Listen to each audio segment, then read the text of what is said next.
on est au cours de Sushi Maki. Donc, vous achetez déjà du riz spécial Sushi Maki. Ça, c'est impératif, d'accord?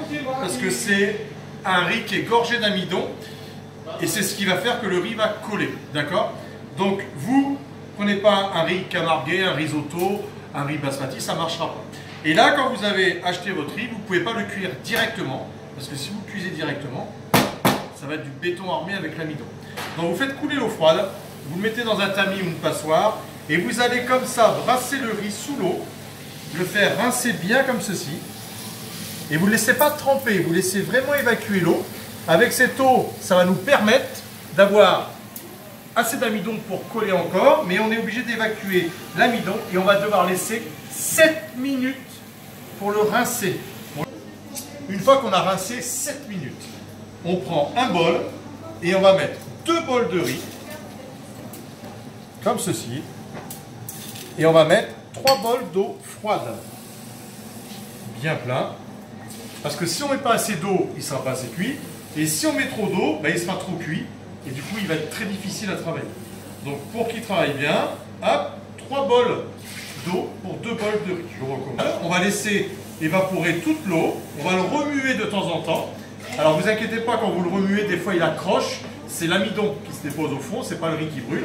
Et vous remuez bien et on va laisser cuire jusqu'à l'évaporation totale de l'eau. Et ensuite il y aura une deuxième étape à faire.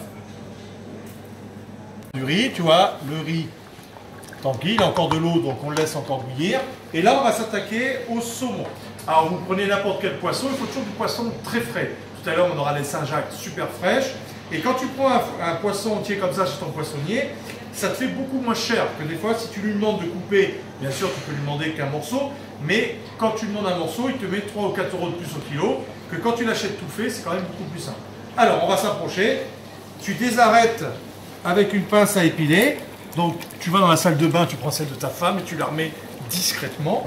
Et tu désarrêtes comme ceci avec la pince à épiler. D'accord?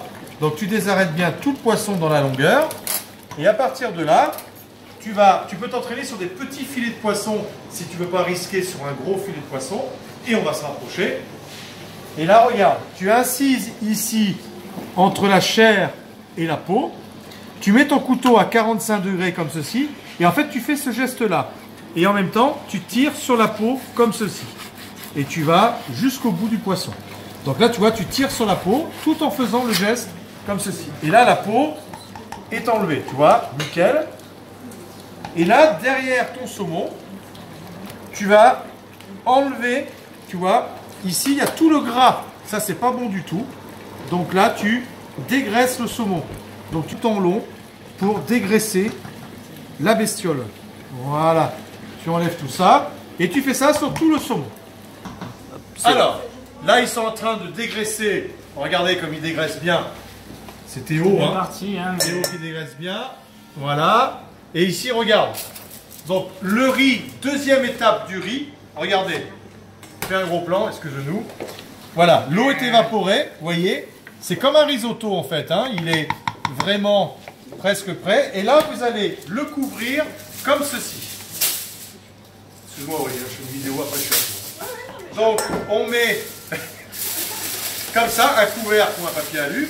Et vous allez bien le fermer. Et vous laissez 10 minutes comme ça, fermé dans sa chaleur, son humidité, pour qu'il continue à gonfler. D'accord? Hein, mesdames? Faire gonfler, on le sait, vous le maîtrisez parfaitement. Donc là, c'est pareil, le riz, on le laisse gonfler. D'accord? Et dans 10 minutes, il sera prêt, il n'y aura plus qu'une dernière étape. Vous avez remarqué, on n'avait pas salé l'eau, hein, ce qui est normal. On ne sale pas l'eau, parce que le vinaigre de riz va assaisonner et donner le goût au riz. Donc là, on le laisse pendant 10 minutes. Alors, on va couper ici la partie la plus large. Donc tu vois, je garde ici, hop, la partie la plus large, ça va être pour les sushis. C'est-à-dire que ça, on va le couper à la minute, hein, on va le couper à la minute, on le mettra sur notre petit sushi. Et avec ce qui reste là, on va faire les bâtonnets pour mettre dans le maki. Donc là, on va regarder, vous coupez une jolie tranche dans la longueur, et ensuite, vous la retournez, et vous recoupez comme ça dans la longueur, et on fait des bâtonnets de saumon comme ceci. Tu peux le faire avec du thon, tu peux le faire avec d'autres poissons, à tous les poissons, du moment qu'il est bien. Alors, Le riz, 10 minutes plus tard, on vient voir, tu vois, il reste bien collant. Il est parfait là, tu vois. Et donc, on va... Là, tu prends le vinaigre de riz. Alors, à Zojo, vous avez un vinaigre de riz artisanal qui est super fermenté, qui a un goût exceptionnel. Souvent, le vinaigre de riz est assez agressif. Là, celui-là est extrêmement doux. Et vous mettez déjà une grosse quantité de vinaigre de riz sur votre riz. Alors, il n'y a pas de dosage précis. On met comme ceci. Et là, une fois que tu as mis déjà une bonne partie, tu mélanges bien, comme ceci, le riz. On va en mettre un petit peu, parce qu'il y a quand même une grosse quantité. Et ensuite, tu goûtes. Si tu veux moins fort, ce sera trop tard. Si tu veux plus fort, tu en rajoutes. Donc là, on mélange bien. Après, tu goûtes, quand c'est bien mélangé de partout. C'est excellent. Alors si vous aimez plus relever, vous en mettez encore un peu. Il faut quand même que ce soit bien relevé. C'est la base hein, du maki et du sushi. Et vous mélangez bien comme ça. Et vous laissez refroidir votre riz au moins 2-3 heures. Le sushi maki, il faut que le riz soit super froid pour le travailler. D'accord? Si c'est un peu tiède, ça ne collera pas bien. Donc même l'idéal, vous faites la veille. Vous le mettez filmé dans votre frigo. Et le lendemain, vous faites vos sushi maki. Et là, le riz sera parfait. D'accord? Alors, on va faire une sauce pour accompagner vos sushi maki. Parce que souvent, vous la trempez dans la sauce soja qui est très âpre, très aigre, qui n'est pas bon du tout. Et du coup, qui gâche vraiment le goût du sushi. Donc là, on va faire une sauce de ma création où ça va vraiment relever totalement vos sushi maki. Donc, on fait un broche. Je vous donne les quantités en même temps.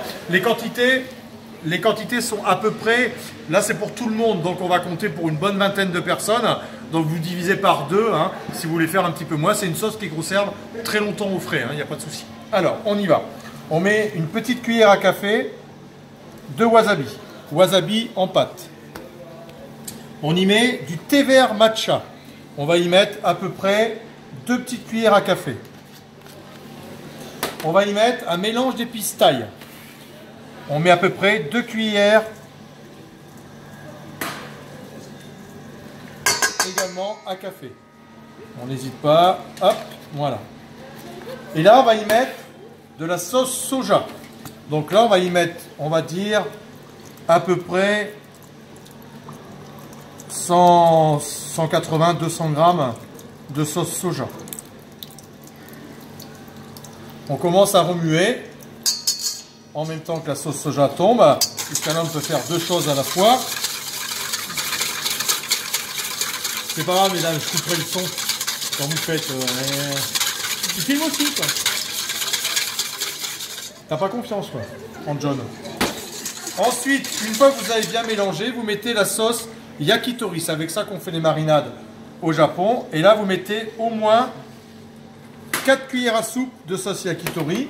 Vous mettez la sauce teriyaki également.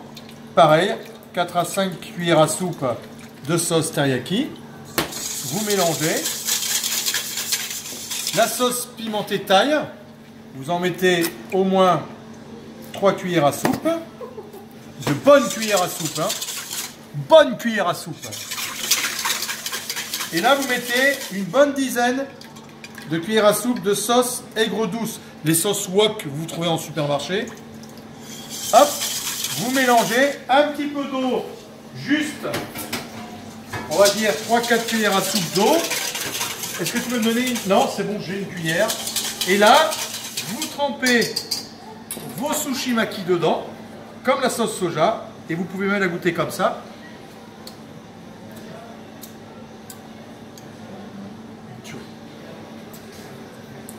Alors, le sushi. On fait couler l'eau froide. On n'est plus à ça près hein, depuis tout à l'heure. On mouille ses mains. On enlève le surplus d'eau qui est sur ses mains.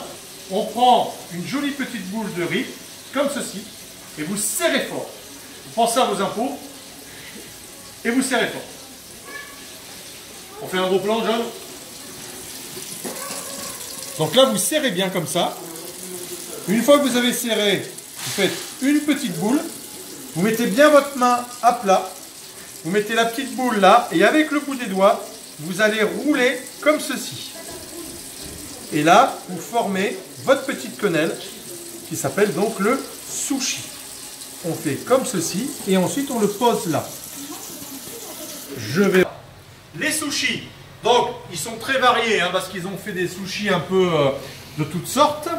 Tu prends donc le bloc de saumon qu'on avait tout à l'heure. Tu prends à peu près la taille du sushi. Tu coupes, donc sur certains, tu mets carrément le bloc. Hein, Théo? Et toi, et sur les autres, raisonnablement, on coupe comme ceci.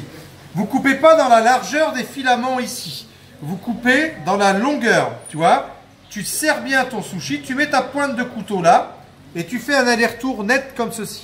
Et après, tu le mets sur ton sushi comme ceci. Donc là, tu prends comme ça. Alors, tu ne fais pas des petits gestes comme ça. Tu ne pousses pas comme ça. Tu fais un aller-retour direct comme ceci. Tu le récupères délicatement et tu le mets sur ton sushi, comme ceci. Après, tu peux utiliser, alors tu le fais avec n'importe quel poisson. Là, on a des Saint-Jacques super fraîches. On enlève la petite bosse ici parce que ça, c'est assez aigre, ça ne donne pas un bon goût. Et tu prends ta Saint-Jacques comme ceci. Tu fais comme si tu faisais un carpaccio. Hop, tu coupes ta Saint-Jacques fraîche et tu peux en mettre 2 pour faire vraiment gourmand. Hop, et tu mets comme ceci sur le sushi. Et tu fais pareil avec n'importe quel poisson, du thon, tout ça. On le fait aussi avec du magret fumé. On fait avec vraiment ce que tu veux. L'important, c'est que tout soit hyper frais. Très important. Le maki traditionnel, celui-là, on prend la feuille de nori, qui est une algue naturelle. Tu prends la feuille, et ici, regarde, tu as un côté brillant comme moi, ok, et un côté granuleux comme, voilà. Alors, on prend le côté brillant et on le met sur le tapis. On prend un tapis en plastique, c'est mieux que le bambou. Parce que le bambou, hygiéniquement parlant, on le nettoie toujours assez mal. Et du coup, il reste toujours des saloperies. Donc, avec ça, ça passe au lave-vaisselle, vous êtes tranquille. Et ici, tu as, viens, John, on se rapproche. Tu as des petites lignes, tu vois. Et tu ici, quand le côté granuleux comme, tu as les grosses lignes et les petites lignes, d'accord? Tu mets les petites lignes parallèles à celles du tapis, pas les grosses. Et ensuite, tu prends le riz et tu mets le riz sur le tapis. Tu prends une maryse et tu mets pas sur toute la surface de la feuille de nori. Tu laisses ici, on va dire au 4/5e, tu laisses un espace vide. Donc reste avec moi John là-dessus. Voilà. Donc Théo, bien évidemment, tu fais pas un truc de 8 mètres de haut, hein, pour faire un rôti de veau, hein, c'est juste un maki. Et là, on met comme ça, jusqu'au bord. On essaye d'être un petit peu régulier. Voilà. On prend toujours avec la spatule. On lisse un peu. On met bien comme ceci. Voilà. Parfait. Ensuite, vous allez prendre des concombres qu'on a coupés en 2. On a coupé en 3 le concombre. On a fait des lamelles de concombre. Et là, tu mets le concombre comme ça au milieu. Par contre, tu vois, tu mets pas un petit bout comme là. Tu vois, tu mets toujours 2 moitiés. Parce que si tu mets qu'un petit bout là, quand tu vas le serrer, il va partir. Donc là, tu casses un petit bout. Tu mets la moitié comme ça et l'autre moitié comme ceci. Voilà. Ensuite, on prend une planche. Hop. On va prendre des courgettes. Alors, vous mettez ce que vous voulez. Hein. Du guacamole, vous mettez... Ça, c'est infini, hein, les variations. Hein. Et là, on va prendre des petites... je ne sais pas pourquoi John, il s'en va toujours. Reste là, John. On voit le truc. On met petite courgette confite en long. Le concombre, on y met la tomate, tu vois, la tomate confite, que ça te trouve dans le commerce, hein, c'est pas la peine de les faire soi-même. Et tu mets, par exemple, la tomate en long comme ceci. On va les faire super gourmands. Hein. On a des super Saint-Jacques fraîches, on en profite. On va les tailler le côté gros extérieur comme ceci. Hop, on va les mettre sur Comme ça.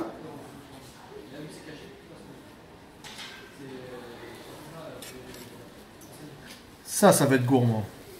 Parce qu'il faut que ce soit gourmand le maquis, d'accord? On n'est pas là pour... hein, c'est pas la dînette, quoi. Voilà. Et pour finir, parce que là, c'est pas fini, on prend donc les lamelles de tout à l'heure. Tu te rappelles qu'on avait fait des lamelles. Ça doit être Théo qui l'a fait, celle-là. On la met aussi sur le côté comme ceci. Ensuite, tu attrapes ton tapis et tu vas amener le riz, pas là-bas. Le riz ici, d'accord? Pas là-bas. Et tu vas fort, vite, comme ceci. Hop. Et là, tu façonnes. Tu façonnes, donc les mains sont creuses comme ça. Et tu n'appuies pas, bien évidemment. Ensuite, tu roules ton maquis entièrement dans le tapis. Et là, tu façonnes pour coller, en fait, la feuille de nori. Tu vois, il faut que cette partie-là soit collée avec l'humidité du riz. Donc, tu fais comme ceci pour bien coller le riz. Et ensuite, on attend que ce soit bien collé. Il manque un peu. Des fois, tu peux rajouter juste un peu d'eau. Ça colle un peu plus vite. Voilà, tu mets de l'eau à l'intérieur, à l'extérieur. Hop, et tu refaçonnes. Et ensuite, tu vas serrer. Comme ceci, tu mets ta main ici. Et là, tu serres fort. Ça sort, hein, c'est normal. Tu serres fort comme ceci. C'est-à-dire tes doigts dessous tirent vers toi pour bien serrer l'intérieur de ton maquis. Après, tu prends ta jolie planche. Hop, petit coup derrière. On prend le maquis. On le pose sur la planche. On met le maquis au bord et pas là. Sinon, le couteau va vous empêcher de couper. On le met bien au bord comme ceci. Vous prenez le couteau, vous taillez le surplus sur le côté comme ça qui n'a pas d'intérêt. Et là, vous allez entamer le maquis comme ceci. C'est le poids du couteau qui coupe. Je ne pousse pas et je ne fais pas des petits gestes. Je fais des grands gestes comme ceci. Et là, vous avez votre petit maquis. Regardez. Parce que si vous appuyez, c'est le poids du couteau qui coupe. Et là, vous avez votre maquis. Super joli. Donc les filles, vous pouvez faire waouh. Merci, ça fait bien sur la vidéo. Hein. Très bien. Et vous coupez comme ça et vous avez ici, regardez, vos jolis maquis. Donc la force du couteau, elle est là, elle n'est pas ici. Donc on coupe pas avec le bout, on coupe avec vers le manche et on laisse le poids du couteau. Et après, la petite sauce, on trempe dans la sauce et on le déguste. Maquis californien, le California Dream. On fait couler l'eau, on mouille le tapis, on mouille ses mains, mais on n'essuie rien, ok? Ensuite, on va là, hop, on met le tapis mouillé. Là, on prend avec les mains, on ne prend pas avec la spatule, et on met sur le tapis. John? Donc là, vous étalez comme ça, parce qu'avec la spatule, ça ne tient pas, hein, donc... Le riz colle à la spatule, c'est pas agréable. Et là, vous faites comme s'il y avait la feuille de nori. Toujours pareil, au 4/5e, on met le riz. Ça va Théo jusque-là, c'est bon? Ouais, je suis. Donc parfait. On met sur le tapis. On presse un peu. Ensuite, feuille de nori s'il te plaît. On va prendre la feuille de nori. Toujours la petite feuille de nori. Le côté brillant ici comme moi, le côté granuleux comme un. Hop, on plie dans la longueur les petites lignes en deux la feuille. On la met au milieu du riz, comme ceci. Ensuite, on met ce qu'on veut dedans. On va mettre du saumon. On va remettre, qui c'est qui a coupé ça? C'est Théo aussi encore. On va mettre du concombre.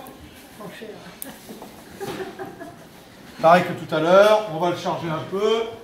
On va y mettre de la courgette. Hop. Également. On peut mettre en quinconce encore comme ça, hein, en faisant bien gourmand. On va y mettre des Saint-Jacques. On va essayer de faire différemment de tout à l'heure. On va couper en deux la Saint-Jacques. On va la mettre sur le côté comme ça. Vous entendez pas, mais ils disent tous putain. voyez, parce qu'ils ont l'impression d'avoir un truc de malade. C'est un maquis de malade, hein. C'est un gourmand. Voilà. Et par-dessus, histoire de décompresser un petit peu, on y rajoute de la tomate. Et quand je vais vous dire qu'on va plier ça d'une façon autrement, vous allez rigoler. Donc là, plus garni que ça, on ne peut pas. Hein. Plus garni que ça, on ne peut pas. Hein, d'accord? Donc là, on prend...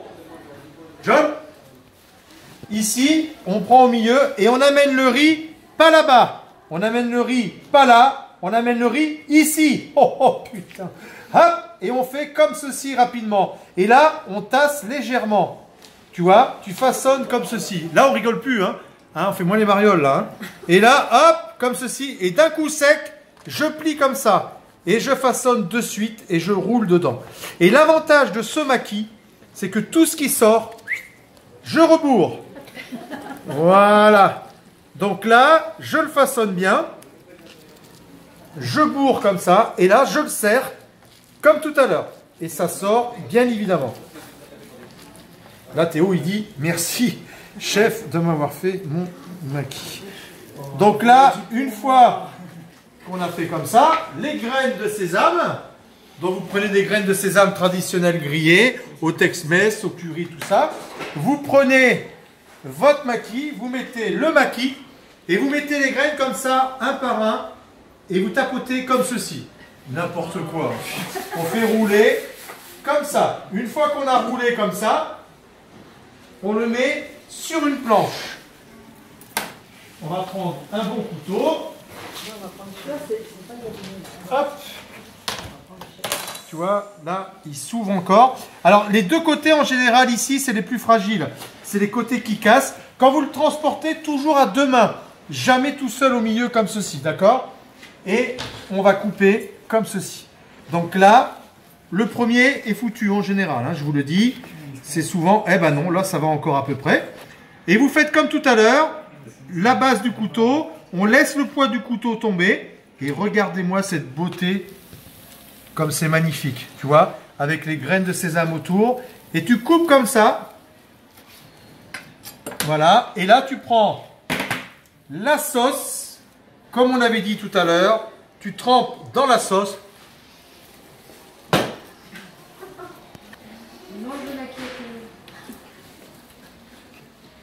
Il n'y a plus qu'à, vous savez tout sur le sushi maki, éclatez-vous, mettez n'importe quoi dedans, faites-vous plaisir, à bientôt.